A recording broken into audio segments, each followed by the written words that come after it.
I found new curiosity and wonder in the mundane because I was recharged and regenerated in other areas of my life. The team started to take on more responsibility, and I essentially started to work a 4-day work week because I take time during the week to go get out on the mountain bike, to run, to meditate, to do these things that previously I wasn't doing, and it was the cause, I think, of so much of my discontent.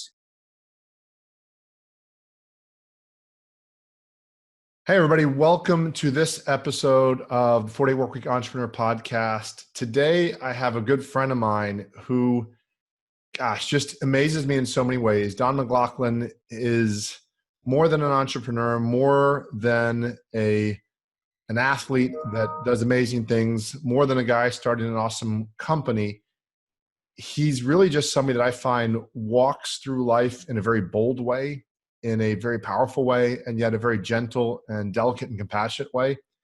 And what I wanted to bring him on today is to share with you a little bit about not just what he's up to now, but mainly what's his journey been, because he's learned a lot of things that a lot of people haven't learned yet. He's experienced a lot of them. He's experienced success. He's experienced failure. He's sort of been tested and fired in a lot of different ways. And I think, and a lot of people that I know think, come out just a remarkable human being. And so it really didn't seem just to give him a standard bio, plus the fact that I forgot to get his bio from him. So see that works both those ways. But at the end of the day, just really a great person. And so, Don, I'm so grateful to have you on. Thanks so much for being on the show with me. Wade, it's such a pleasure to be here with you, and I appreciate those kind words. It's been quite a journey, and I'm delighted to share aspects of that with you and your listeners. Awesome. Thank you. So, sometimes whenever I have an episode, I'll think about, okay, what am I going to title it? And, to come up with some clever SEO friendly hook that gets people. And Donna was one of those people that I'd sound like a spammer if I just started putting all the things that he can help with. So what I'm going to just share with real briefly is what really I think is awesome about him, that I think you as the audience will find awesome and interesting, and then let him kind of share more about his journey. I'm going to try probably more than ever to get out of the way of him. What really interested me, I met Don at a seminar about telling personal stories and sharing your story with people to help impact their lives positively. And basically, what I saw was a man who has been extremely successful financially, has had some successes in life, had some things that didn't quite go according to plan, and has experienced a lot of things that many people think are going to make them happy, and has found that some of those things did, some of those things didn't. And as I've kept in touch with him since then, I see a man who's very dedicated to his family. He's dedicated to helping people. He's still an entrepreneur looking to do really cool things. He's walked away from a huge opportunity. And that's one of the things I think most people, we look at athletes that, don't walk away before their game goes down or stuff like that. Don really walked away on top of something that was rather profitable, but wasn't really for him. And so what I really want to do is just open up to him and just let him tell you a little bit about what he did, and not so much in the sense of an origin story like some sort of Marvel character or something like that, but just talk about what it was after, really. And you and I talked about this, Don. I think the story that's so interesting is what you did after you sold your company for millions and millions of dollars and could have stayed on but chose to go a different direction. So maybe just share a little. And I'm, like I said, going to try to kind of stay out of your way on this one. Great, Wade. Well, I appreciate that intro, and you've certainly touched on some of the milestones in my life that really has for so long was marked by just a pursuit of ambition and achievement almost at no cost. I think back to my upbringing, both in my family, but also culturally.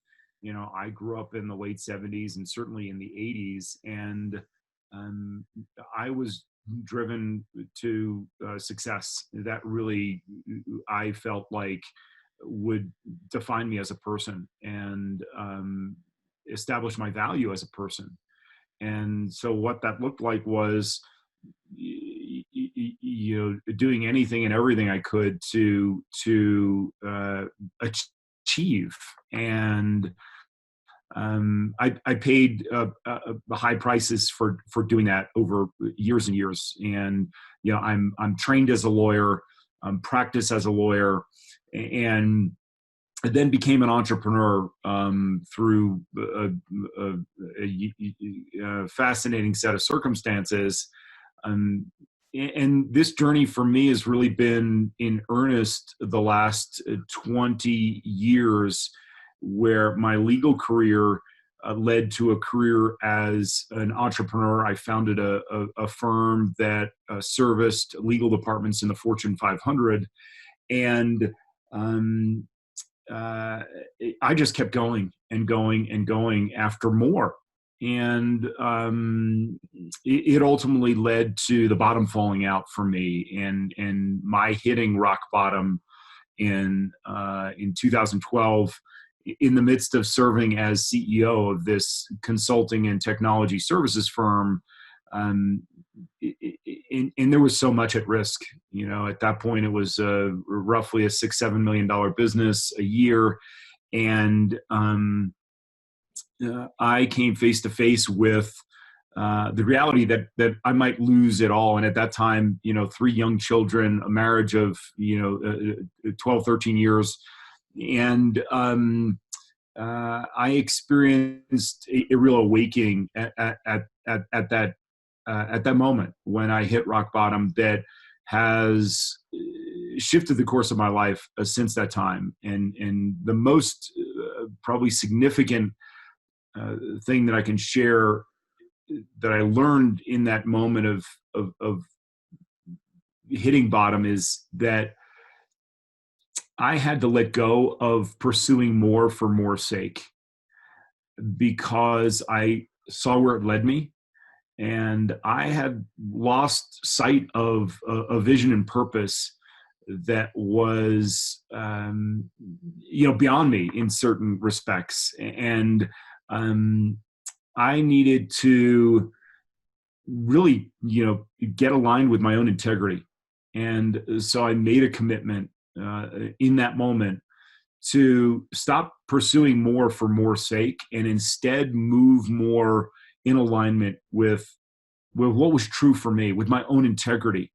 And for me, it was a realization that world, the corporate world, the Fortune 500, that I had done what I felt like life really wanted me to do in that arena, and that it was time for me to transition out of that world. But I knew that wasn't going to be very easy to do, because I was the founder of the company. In many respects, I was the face of the company, because I was solving a problem that I had known through my own experience as a lawyer when I was a lawyer inside a Fortune 500 company. So I was very much the face of the business. But it was just making that commitment to get aligned with my own integrity and regain a very clear vision and purpose for my life and for the business. And that really, again, shifted everything in my life. And it's led to, over the last number of years, a transition out of that corporate world and into a world that I feel like life is now calling me to serve and to dedicate myself to. And so I'm very excited to talk about that. I will say, and you alluded to this right at the end of your intro there, that I learned so much as I transitioned out of that world. I successfully sold that consulting firm in 2014, late 2014, and I stepped away from it entirely in 2017. And that's a big milestone. Yes, it was a very successful sale of a business that was thriving. It flourished after I hit bottom in a way that it had never done before. So that's very interesting that we can talk about that I had more success after I hit bottom than I did before. Um, and yet when I achieved this milestone and I stepped down and away from the corporate world, I was surprised to discover that it didn't deliver all of what I expected in terms of, I think we often hear of, or we have in our own minds, as I did. I did for years. I pursued it, that if I achieve this milestone, then everything will be fantastic and my life will be this dream come true. And what I quickly realized was the exact opposite, that while certainly there's gratification from achieving a milestone and financial benefits come with that, it just simply didn't stick. And what I mean by that is that there was just something hollow in the aftermath of achieving that milestone that had me reeling a little bit, because all of a sudden, my identity was gone as a lawyer and entrepreneur in that Fortune 500 world, and all of a sudden, who was I without all of those things that had previously defined who I was as a person? And also a very fascinating experience that I had after I stepped down is a realization that the reward actually in hindsight was in the work. It was in the day-to-day in ways that, in the midst of it, I couldn't really see how important it was to work with a team collaboratively to try to solve problems and help clients. And so that was a real eye-opening experience for me after achieving this milestone. Awesome. And there's so many things in there. There's the first thing you said about this more for more sake, and I've just found, as I've worked with entrepreneurs over the years, that my clients that are the least happy are the ones that when I ask them how much money do they want to make, they'll say as much as possible. And that answer has almost that addictive component. Like, how many ice creams do you want? How many cookies do you want? Well, as many as possible. Like, well, until you get sick or, one of the things that really struck me as really interesting with your journey, and you and I have talked about sort of the spiritual component of your journey, and we might or might not go as deep into that today, but I know there was definitely has been and is a strong piece to that. One of the things that really struck me as very interesting too, though, is when you shared with me, we were talking before about the details of how the business was at a certain amount and you sold it, but in order to keep it going, you had to stay on for a few years. You had to actually grow the business. And you ended up growing it by about 2.5 times what it was. And your realization that, it was in the work, it was in the day-to-day. And I want to make, at least from what I've seen, a very important distinction, at least in my experience. It's not always roses. It's not always exactly the way you want. It's not always, well, if I do exactly what I love, the money will follow. Yeah, there's some truth to that, but there's still always the grunt work. There's still always the stuff that we don't anticipate or appreciate or want to do. And yet I find in my business, as I keep going back, sometimes I have a software business that sometimes I don't give it as much attention as I could or should. And sometimes there's good reasons and sometimes I make up reasons. But sometimes the short answer is, well, it's just not as exciting to me. And that's a very sort of selfish reason, like as if the business is supposed to entertain me. Instead of focus, and that's clearly when I kind of lose my clients a little bit, or they kind of, and if I'm aware, I'll kind of come back to center like, oh, yeah, I need to do this. But I share a little bit more, if you would, about two things. You'd shared with me in our pre-interview about how the number of hours in your lifestyle changed a little bit when you came back sort of after hitting bottom. And then also a little bit about how your focus changed again on working with your team.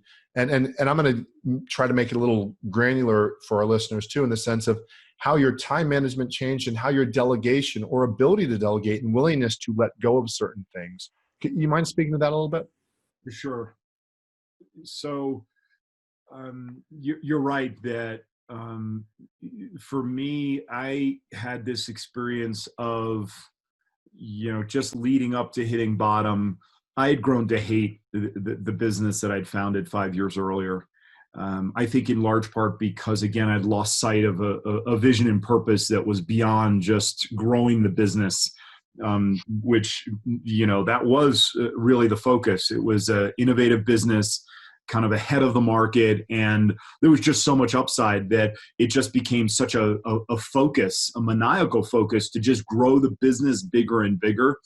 And in so doing, again, losing sight of why the business existed in the first place, which was to serve our clients and to work as a team to do so.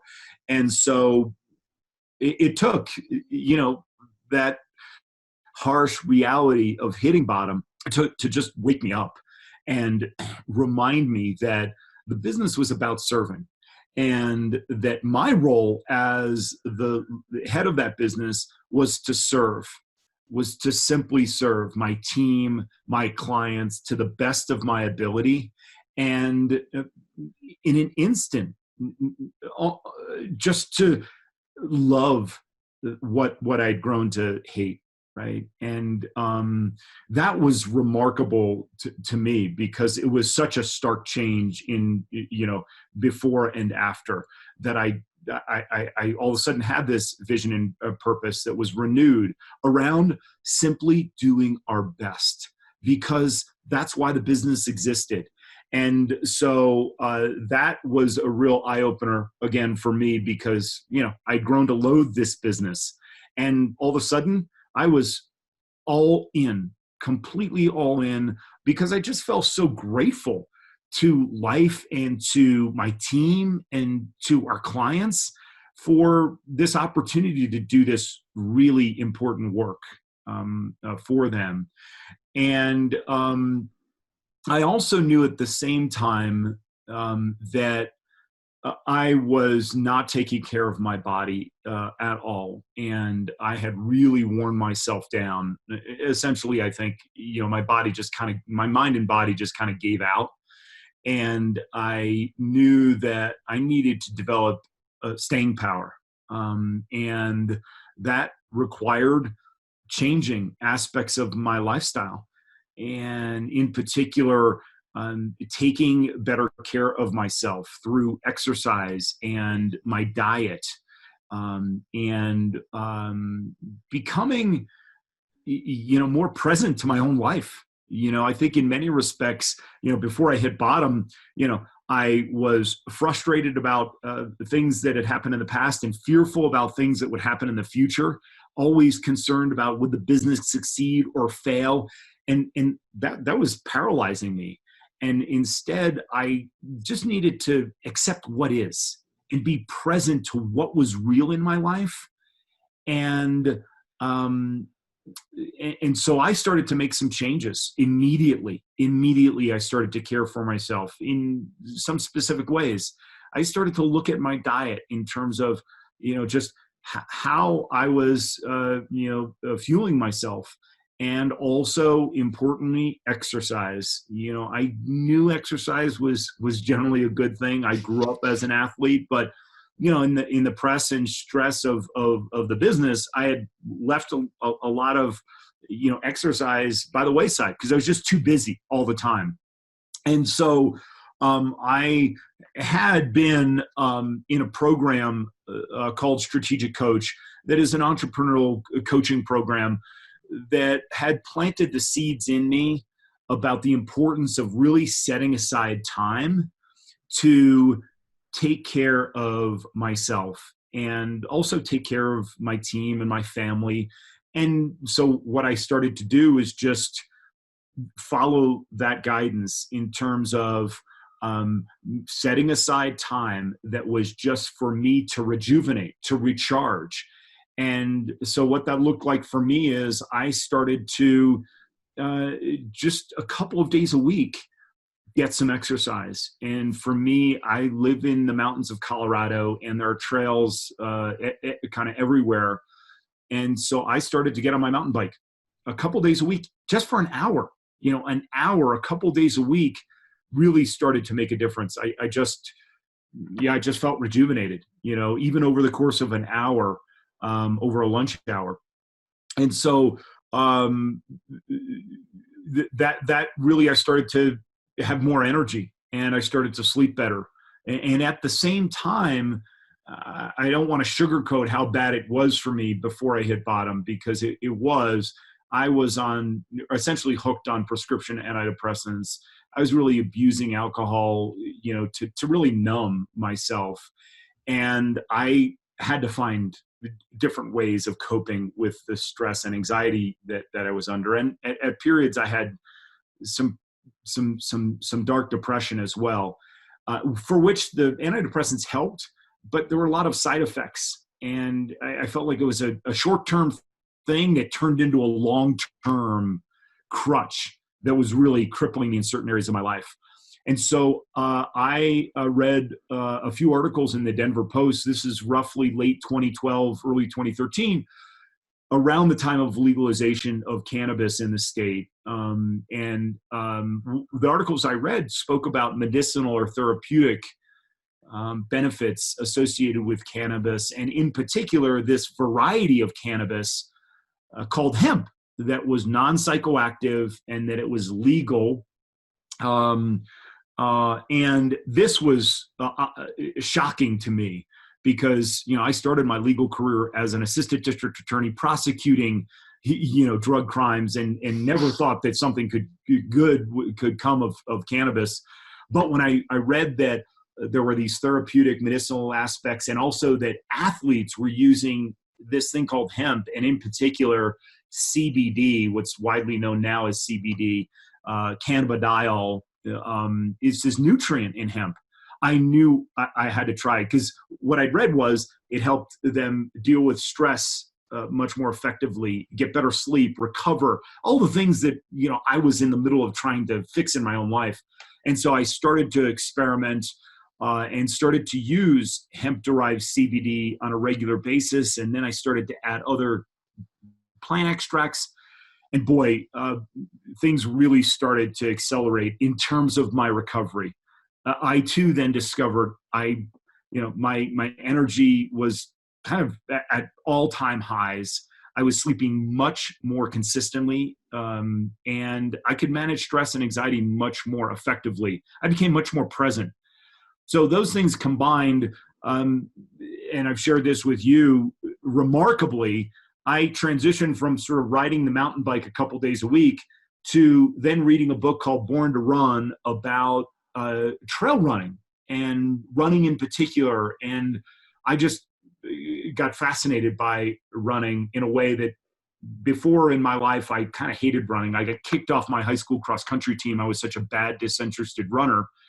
And I started running, and I really haven't stopped since. I've gone up to the 100-mile distance, high altitude trail races in the Rockies.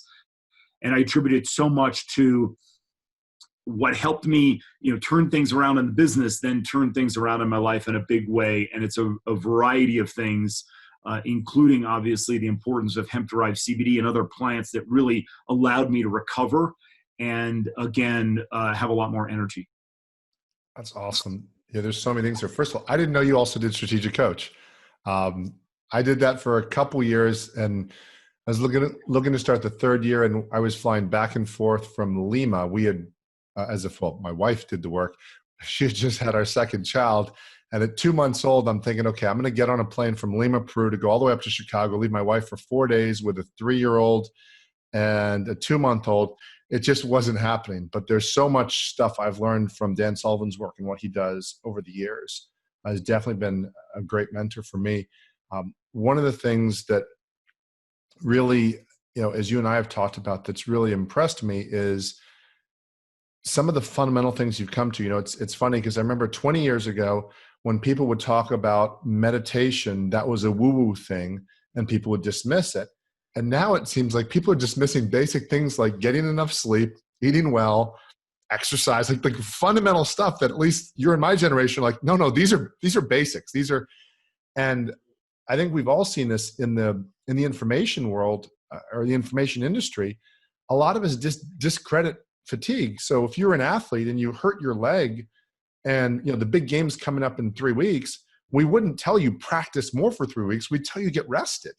But for some reason in the information world, we say, oh, no, the brain never gets tired. And, there's a couple things you referenced, like things that can become very almost fuzzy or abstract because there's so many people talking about vision and purpose and being present. But when you look at certain decisions, like I can look at certain decisions, I can attribute a very specific bad real estate investment that cost me at least $75,000. And I can tell you right now, were I meditating at the time, I would have never made that investment because the signs kept, when I looked back, the signs kept hitting me in the face. But I was so gung-ho and I was going to get this investment. And when a friend left the deal, there was 4 of us in it. The friend left the deal. Instead of thinking, why is my intelligent, balanced friend leaving the deal? Said, no, great, more for me. And then the buyer tried to back out. No, and just this clinging, which, and again, as somebody who believes that there's some sort of divine force, I use the word God because that's what I was raised on. It's like, dude, all the messages were there. And I was just like, no, I got this. And it was something that just obviously turned out so disastrously. And when I look at so many of the things that I've done that have worked, it's been fundamentals. When I, get enough sleep, do certain things, when I exercise. And I think that's something that there's that egotistical voice that wants to tell us that, no, I don't need that. I'm above that. And I know as in the Western culture, as males, sometimes we're told, don't be a wuss. And there's other words we're used to tell us that we're, you're just being soft. Instead of just simply realizing, no, there's a certain normal number of hours that are needed.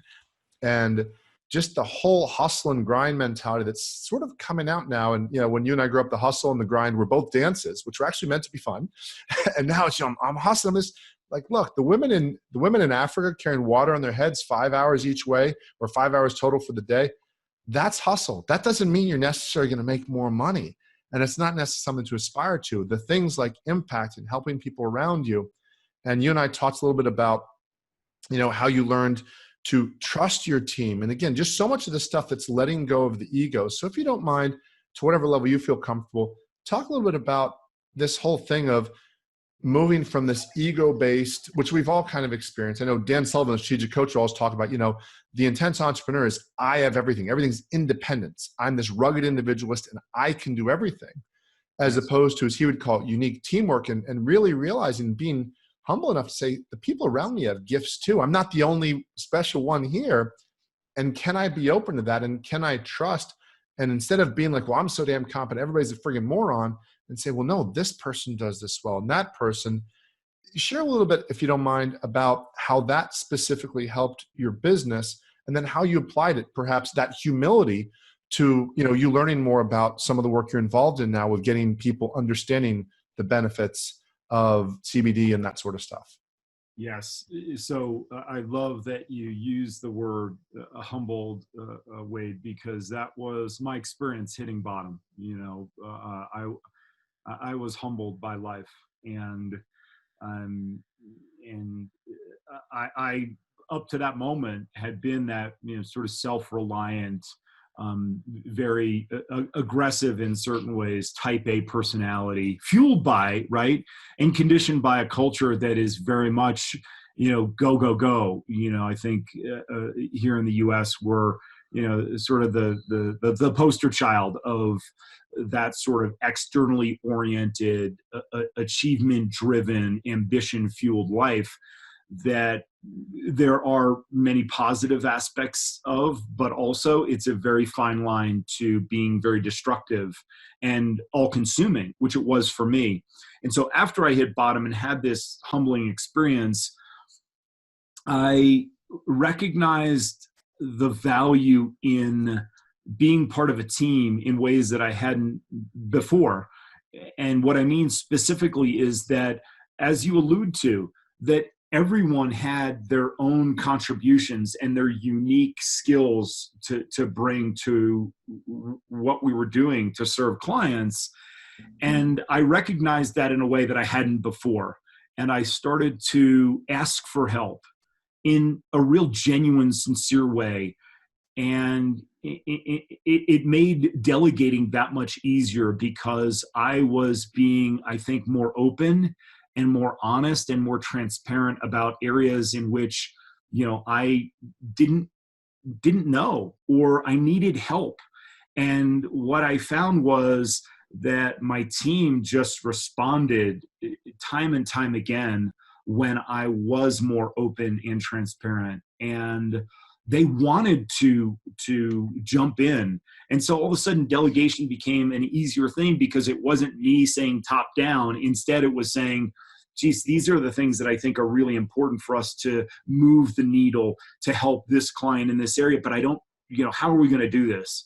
And so the things that I'd learned in Strategic Coach about unique ability and really finding that in everyone all of a sudden became much more natural, because I think I had been, as I said, humbled and also, stripped down in certain ways and become more transparent and open. And boy, then all of a sudden, the team started to just take on greater and greater levels of responsibility that I just was like almost speechless, that all of a sudden this business that before I felt like I had to be the charge of and drive everything and, have my nose into everything, all of a sudden I was letting go and they were taking it over in many ways that also then remarkably allowed me to continue to recharge and make these lifestyle changes where I was working less, I was getting more exercise, I was getting outside, I was meditating, and the business flourished in a way that it had not done before, and we were having more fun doing so. I'm grateful for hitting bottom, honestly, as hard as it was. The lessons that I learned in that experience just led to these incredible gains in the business, that within 12 months of my hitting bottom, we had multiple parties interested in buying the business. And then 1 year later had a deal that we closed on. And then after that, as you alluded to earlier, the sale of the business involved, based on the size of the business and the circumstances, the party that bought my business set certain targets for us to hit in order for us to receive the full value of the business, the entire compensation, which is often, in the business world, entrepreneurs, I think, are well aware of this idea of an earnout, right? Where you get a percentage of the business up front and then you earn out the rest based on hitting certain milestones, because the buyer wants to be sure that, you're not going to take off, and instead you're going to help grow and transition the business, into their world. And that's exactly what I had to do with some very, very high targets, doubling our net revenue in 12 months. And then doing so again in the following 12 months, which seemed impossible. We were at that point roughly $500,000 a year net business in terms of EBITDA or net revenue. And to double that to $1 million at the time we closed the deal to sell the business seemed, again, almost insurmountable. In year one, we hit that number with $75,000 extra. We hit the $1 million, $1 million, $75,000. And I attributed, and then in year two, we crushed that number. We ended up delivering, I think, 1.6 or $1.7 million of net revenue, which again was mind blowing. And the business, as you said, grew roughly 2.5 times to roughly $15 million over 30 months. And the reason I highlight that is because it was all the result of the changes that I had made, and then we made it as a team to identify unique abilities, put people in the right positions, delegate, and work as a group in ways that I had never experienced before. And it allowed us to really scale the business with very much almost the same staff, which was remarkable. Yeah. And, there's a couple of things you said there that very interesting to me. Well, first, earlier you talked about, serving the clients and then, serving the business. And a lot of times I think we forget, even sometimes, the reason most of us start a business because we want some combination of more income, but usually that's the third one on the list, more freedom and more creativity to do what we love. And I think there's definitely this in the Western cultures that we value creativity so much that to have a business that repeatedly does well, I'll use my software business as an example, it's a repeat income business. It's something that my clients pulled from me. I never thought I'd be doing it. It's a residual income model. It's paid my bills for years. And yet there's a part of me that kind of minimalizes it because it's repetitive. as if there's something wrong about that, instead of realizing, whoa, you found something that's actually pretty true, and so true that it continues to be valued. And yet missing that because being so caught up on the myth of the brilliant creative entrepreneur. And I just remind people, look, the things that let you work, whether it's 4 days a week or whatever it is, are usually the really boring things, because you figured something out, you found something was true, and you've taken out the unpredictability. And on the flip side, the things that your projects that are joy and need and fun, they become sometimes boring once we figure them out. No different than perhaps romantic relationships or friendships or anything else, or stages as kids, go through cars and bikes or whatever it might be that they're into. But it's interesting. I'm wondering, I just thought of something, and I imagine you've considered this. Was it that you really hated the business and then loved the business, or was some of that too you just hating and then loving where you were at, what your life was like, and then perhaps the business reflecting that, instead of it being some magic thing that the business all of a sudden the business changed and now I'm happy, as if, as opposed to you making an internal shift that really led to that? Yes, for sure. It's a great point and distinction, Wade, because I think, we hear that, we should do what we love, and our work should be just this, dreamy sort of experience. And I don't want to minimize, right, the importance of being aligned with something that really speaks to you and that you do uniquely well, right? But the idea that something is going to always be that dreamy experience, that's just unrealistic, right? Just because you pointed out, the brain gets used to something, right? Our minds, once we figure things out and there's less uncertainty and it's more predictable and it becomes routine and route, there's some boredom that sets in with that. And I certainly experienced that because from the mindset that I had at that point, I was helping corporate, legal departments save millions of dollars of legal expenses doing very challenging work under stressful conditions involving criminal investigations and dealing with big law firms. And it just became, yes, very repetitive. And here's what I discovered, though, is that even in the midst of that repetition, which that didn't change from before I hit bottom to after I hit bottom, it was the same exact set of circumstances, the same law firms, giving us a hard time, and our clients having all of that, right? But what was new and different was just working with the team, and just the experience of looking at things new that, again, I had grown so accustomed to believing, I knew everything about. I just developed, in certain respects, a renewed sense of wonder and curiosity that wasn't some magical, beam. It was because other aspects of my life, I started to enrich and rejuvenate myself, that allowed me to have that new curiosity and wonder, because I was more renewed, right? Previously, my batteries were so run down. Yes. That I couldn't even see that. And so that's why I think it's so important, this idea of staying power that I alluded to before, that no matter how successful you are or how much you're struggling right now, taking time to rejuvenate and recharge does wonders that I could never anticipate. But in hindsight, and now this conversation with you, it dawns on me, like, yes, I found new curiosity and wonder in the mundane because I was recharged and regenerated in other areas of my life. And I love your emphasis on the 4-hour work week, because the 4-day work week, because that's effectively what I ended up doing. I alluded to this, that the team started to take on more responsibility, and I essentially started to work a 4-day work week, because I take time during the week to go get out on the mountain bike, to run, to meditate, to do these things that previously I wasn't doing, and it was the cause, I think, of so much of my discontent. And I think that exists very much in the world today, that we just ignore the very things that can support us in doing important work that we've discounted because we think it's so mundane. Yeah. And how did that impact your relationship with your kids and your family and all that?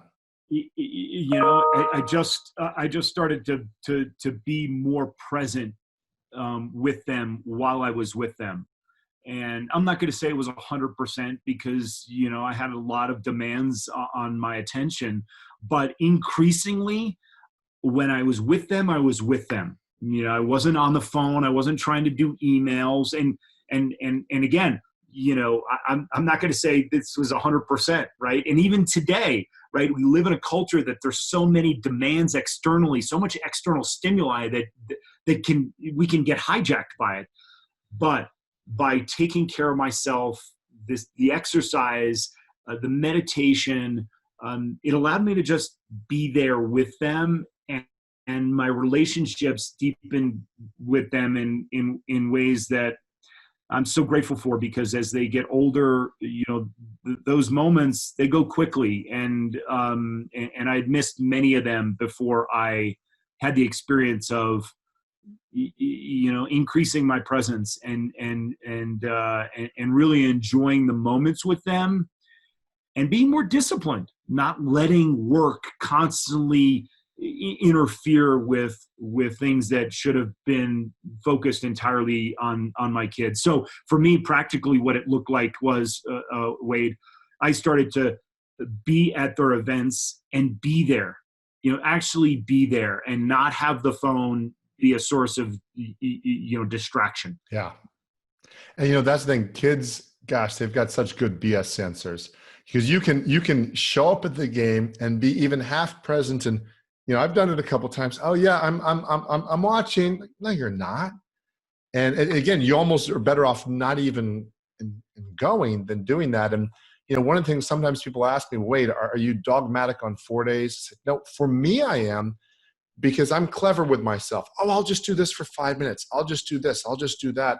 And again, funnily enough, going back to Dan Sullivan, he would always talk about his definition of a free day: 24-hour period, no work stuff. And just to give yourself that chance to do this. So what I want to do is maybe, and I'm trying to pull, you and I know could talk for hours, and I definitely want to have you on again.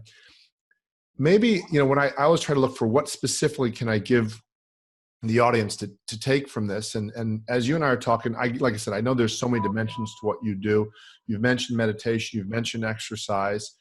Right now, you know, I've told you, I still know about this much about CBD. Again, I grew up watching Fast Times at Ridgemont High and Spicoli. And, you know, so, you know, I've got these understandings of what it can and can't do. And I hear all the conspiracy theories about hemp, how it could replace paper and all these different things. But to put it into a practical sense, because, you know, when I look back at my marriage with my wife and our kids, the times I've made my worst business decisions have been when I've been working 60 plus hours a week. I've been unfocused, not sleeping, totally fixated on something, so I can't even sleep through the night. And sometimes even, I don't know if you experience this, when you're trying to meditate, you can't even, you just all this stuff just keeps coming in. For the person that doesn't fully understand, that kind of nods and says, yeah, exercise, maybe, and I think maybe, and then tied into specifically what you're doing with the CBD oil and what you're doing with Pure Power Wellness, maybe if you could sort of explain now what it is that it's meant to you specifically and what that looks like, and how maybe with some of the people you've worked with, what it makes a difference for. Because again, I think with, you know, you and I have talked about this. Right now, CBD oil is the latest thing. So I know a friend of mine says, yeah, well, you can buy it for this and flip it for this. I'm like, okay, no, I don't need that any more than I need the cheesy insurance sales guy in my field of insurance coaching. But it's there. As somebody that I've experienced, you know, again, I've simply, I've never smoked weed. My parents scared the crap out of me. So I'm like, I still might try this stuff, and I trust Don, but it's still weed. Like, what? Share a little bit. And again, I'm all ears too. How has it helped, and maybe a little bit mechanically, practically, what does that look like for people and how it impacts them and even their business as well as family life? Yeah, you know, hemp-derived CBD and then other plant extracts and botanicals. And so when I allude to other botanicals, what I'm referring to are things like ashwagandha, right, which is a root nutrition in many respects that comes out of India, or turmeric. Many people know of turmeric. These things together really made such a difference for me over several years. Again, you know, at 46 years old, doing a 100-mile ultra trail race, that that I had to, I was just sort of obsessed to figure out what was it doing? Why did it make such a difference for me? And the ways it showed up for me, my anxiety. My anxiety, I could just manage it much more effectively. And so I weaned myself off of years of antidepressants by taking hemp-derived CBD.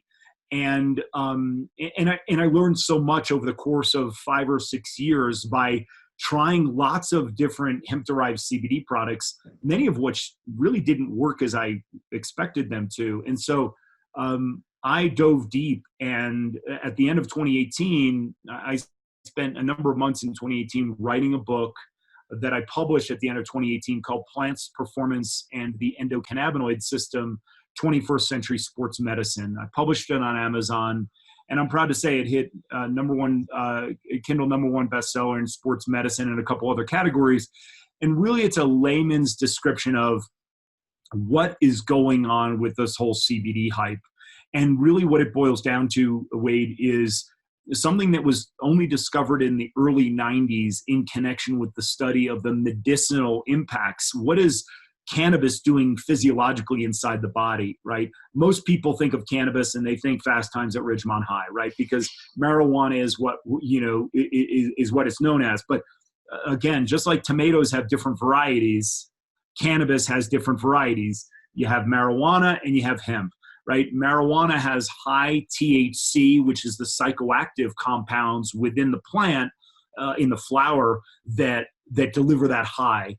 Hemp doesn't have that. It has minuscule amounts of THC. What it has high in hemp is cannabinoids. And what are cannabinoids? Well, they feed this system called the endocannabinoid system that was discovered in the early 90s. What is the endocannabinoid system? It is receptors at the cellular level that really help the body work toward balance. And these receptors, these endocannabinoid receptors, are all over the brain and the body. And again, what they help the body do and the brain is get into balance, right? They're basically communication means at the cellular level that when you take cannabinoids from hemp and you feed them into the body can balance itself much more easily. So what that translated to me is, again, I was able to manage my anxiety much more effectively. And there's much more scientific and medical descriptions for that.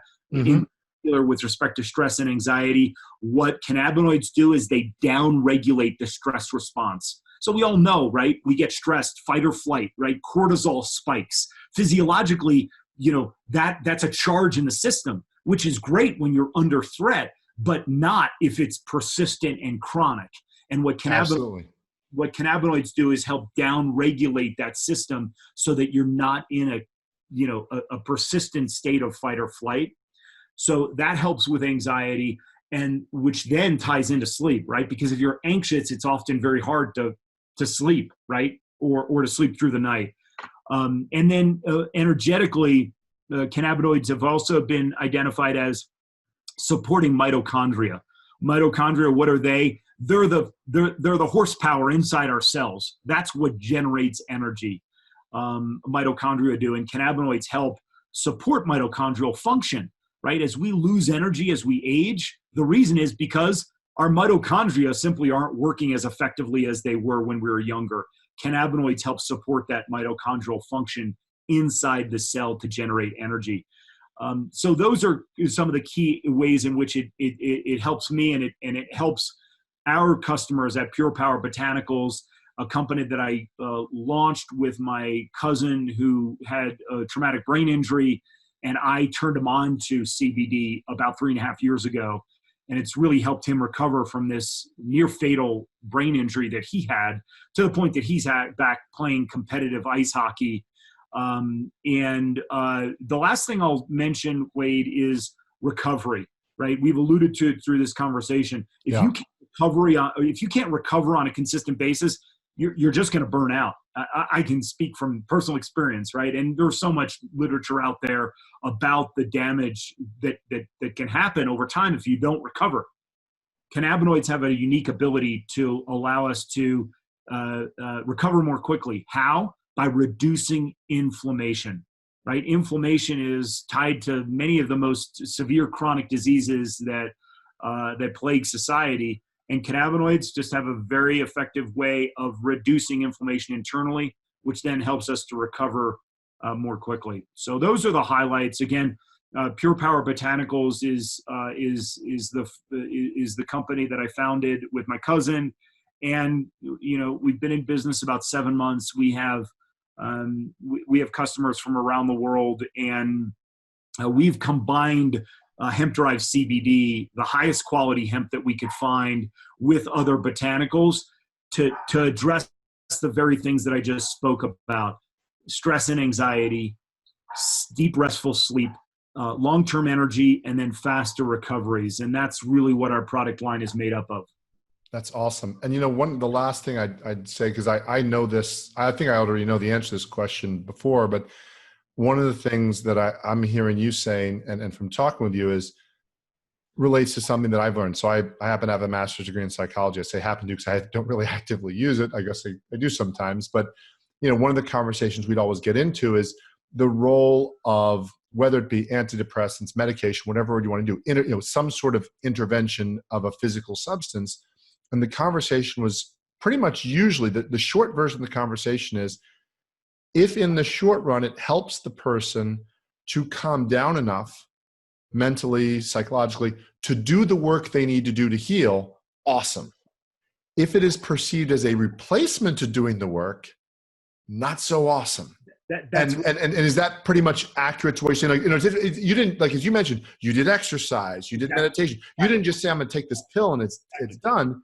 You did the work as well. And that's what's happening right now with this CBD craze that's only 8-10 months in the making, right? If you'd ask people 12 or 18 months ago what's CBD, most people would have no idea. Why? Because it's all in the press, right? The last 8 or so months. And culturally, what have we been conditioned by big pharmaceutical companies over the last few decades? Take my pill. Take my pill, it'll fix everything. And so that's how CBD is starting to be viewed, as a cure-all. And our view is it's not a cure-all. What it is, it's a catalyst. It helps the body get back into balance to allow you to make lifestyle changes that deliver the long-lasting changes. But if you're just taking CBD, and I had this experience for years, if you just take CBD, guess what? If you rely 100% on that, you have to take more of it. You have to take more of it. And you see in the CBD industry, the dosages keep going up, greater and greater milligrams. Why? Because people are just taking CBD and their expectation is, this will do everything for me. And, that's bullshit. That just is. And you have to make the lifestyle changes. And again, so we view it as a catalyst. And so we're as much about supporting people in making those lifestyle changes as we are in saying, listen, hemp and these other plants that we've combined it with are very incredibly supportive of the body, but they're not the end all be all. Thank you. And it just reminds me of a joke that a comedian I used to listen to said is, he asked somebody, why do you do drugs? He says, it intensifies your personality. He says, well, what if you're an a-hole? It's not necessarily a good thing. So exactly. There's such opportunity though. And, also there's a stigma, right? Because everything related to cannabis for the last 40 or 50, 60 years has been grouped together, hemp with marijuana. And that was purposeful by, we don't need to go down that rabbit hole. Yep. But hemp is wholly different. It is incredibly beneficial. It's been used for thousands of years, both in useful ways, not just in health, textiles, paper, all these things. And we're going to see hemp explode in this country for good reason, because it's one of Mother Nature's gifts to us. Why wouldn't we use it for our own benefits? Absolutely. Thank you so much, Don. What we're going to do, obviously, is share the links to your work in the show notes. I really have enjoyed this, and I really thank you so much for delivering what I knew was going to be an awesome interview. As you and I talked about, I don't have every note down, and I still even see some things we didn't get to, quote unquote. But I just really wanted people to not only experience what you're doing, but for people to get a sense. I mean, there is a certain sort of sense at times I get of it's not humility. I think it's a genuine confidence of, we've done things a couple years. I think sometimes I'll look as an entrepreneur and I'll see some new dude or new gal that they're killing it, quote unquote. They're making $1 million, this, that, and I'm not yet killing it. And I say, well, hold on, wait. But you've been doing something for 20 years. You've gone against the odds and do things. And so there's certain wisdom that comes from doing things that long. And that's really why I wanted to bring you on. And I feel you've so delivered on that, because so many young entrepreneurs, especially, or new entrepreneurs, regardless of age or whatever you consider young, really are still looking for magic pills or magic solutions or magic bullets or a course or this and that. And look, I teach coaching courses. I've taken coaching courses. Anything that tells you you're going to get from 0 to $1 million in 3 months or 2 months, it's either illegal or it's nonsense. And, there's still the work. There's always the work. And realistically, a shift I made maybe about 6 to 12 months ago was, thank God, because see, I'm willing to put in the work. And yes. So it becomes almost inevitable. And so when I look at your journey and a lot of your focus on what's most important to you, I really do feel, and again, we really didn't at all go down as much of the spiritual conversation. You and I have had some of these things, but I found most entrepreneurs, if their heart's in the right place, they're trying to do a good thing, and not good in by some definition of some organization or religion, but literally they're trying to do right by others. They have higher aspirations. They want to help others. They want to do more than just help themselves. Things usually find a way of working themselves out. Yes. And so much of the gratitude, the humility of realizing, just even you and I both, of being in the United States of America and the abundance we already have in the world scene, are so wealthy compared to the rest of the world. And one of the things I try to remind people of is, look, if you're thinking that next dollar, that next whatever it is going to do it, I'm sorry, dude. It doesn't, again, if you're in the US, it already doesn't get too much better financially than most of us, maybe not all of us, but a lot of us have. So, and of course, there's people in other countries that don't have as much and are still happy. And so keeping that at the center and knowing that, yeah, work can be an awesome vocation, but there's so much more out there. So gosh, even summarizing our talk today is getting difficult to get it all in. But thank you for bringing that. And definitely for you all, I try not to vouch for people because I don't know everything about every person, but everything I've seen about Don is the real deal, willing to do the work. And just the wisdom you hear, it's true stuff. It's basic stuff. It almost sounds, again, boring after a while, because do the work, do the exercise, meditate.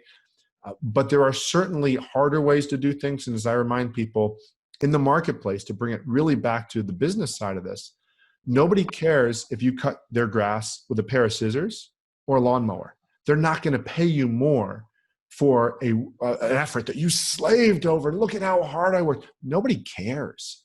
And so a lot of this is about saying, how can I do this more gracefully? How can I do this more graciously? Not just for myself, but also so I can be a better human being, father, mother, parent, child, whatever it might be. And I think if you look into Don, his work and what he's doing, you're going to find a whole lot of that. So thank you again so much for coming out, Don. I really appreciate your time. And I'm looking forward to hearing the feedback from our listeners on your work. Thanks so much, my friend. That's great, Wade, and love to come back on. Happy to do so. As I've mentioned to you, I'm working on my memoir that really describes this journey that I've touched on during our interview. And for your listeners, I just say two things. One is, as cliched as it is, the joy is in the journey. And as you touched on there, being part of a team, whatever that team is, friends, family, employees, partners, that's where so much of the juice really is, from somebody that, again, has had this perspective. And the second thing is, to the extent people want to connect with us and find us, there'll be links in the show notes. Encourage you to do so. livepurepower.com is the best place for Pure Power Botanicals. And then for me personally, Don McLaughlin Jr. on Facebook and Instagram. Awesome. Thank you so much. So again, another person, it sounds like I'm collecting people to prove a point, but I didn't even know you before you and I talked that you had gotten to a 4-day work week. It's funny because I guess that's, how I've branded a lot of what I'm doing and what I'm doing, that you mentioned that, but I just keep finding people on a similar path. So thank you all so much for listening. And as always, I encourage you to continue to grow, to share your feedback, help me know how I can help you better. Do better and live better and be more present with your family. And as always, look forward to helping you make more money, and less time doing what you do best so you can create the lifestyle you most desire and enjoy your friends, your family, and your life. Thanks everyone for listening.